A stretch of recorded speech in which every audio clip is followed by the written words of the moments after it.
Magpapatuloy ang operasyon ng 28 tourism establishment sa Erosin, Sorsogon sa kabila ng ipinapakitang aktibidad ng Bulkang Bulusan nitong mga sumunod na araw. Ayon kay Fritzy Mitchilena, head ng MDRRMO Erosin, isinailalim sa masusing assessment ng Municipal Tourism Office ang mga establishmento tulad ng resorts upang masiguro ang kaligtasan ng mga bisita. Continuously, yung resort kasi sa Sorsogon, ang Erosin ang may pinakamadami nun.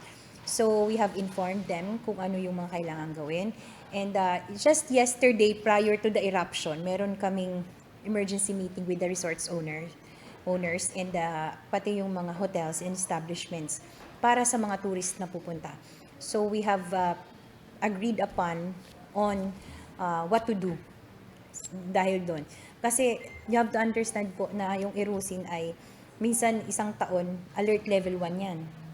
So hindi naman natin pwedeng ipa-close ang businesses for the rest of the year dahil naka-alert level 1. So we will be implementing yung mga necessary measure based on the assessment on the ground.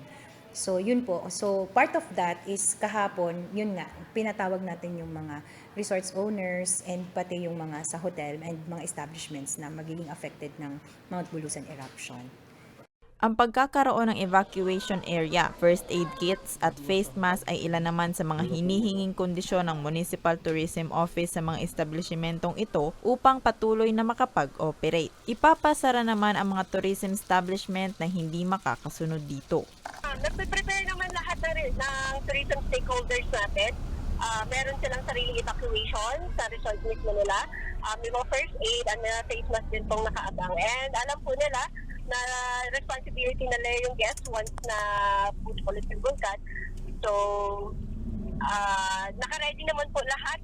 Nag-comply naman po. Kasi ang usapan, pag hindi po sila makabigay ng sarili nila evacuation, like mga function halls po kasi ang binibigay nila, and yung mga secure na rooms po nila, ipapasara po pag hindi nag-comply doon sa usapan na first aid, face mask, evacuation nila sa area nila.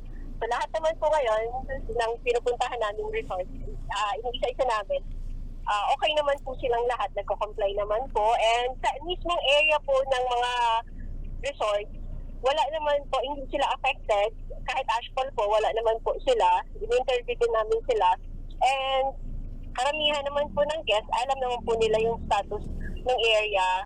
Isa sa mga resort na magpapatuloy ang operasyon ay ang Hot and Cold Spring Resort na ito sa Barangay Mumbon. According sa assessment ng Department of Tourism, ready naman ang resort, ang San Binon, para mag-accommodate sa mga guest natin dito.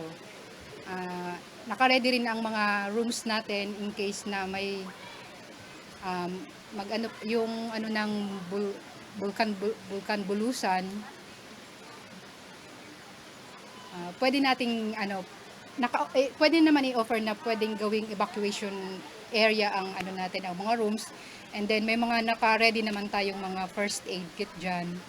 Tsaka kung sakaling ma-stranded man po sila, willing naman pong i-provide ang mga pangangailangan ng mga guests. Sa ngayon, nananatili sa alert level 1 ang Bulkang Bulusan. Para sa mga balitang Tatak Bicol, Rose Bilista.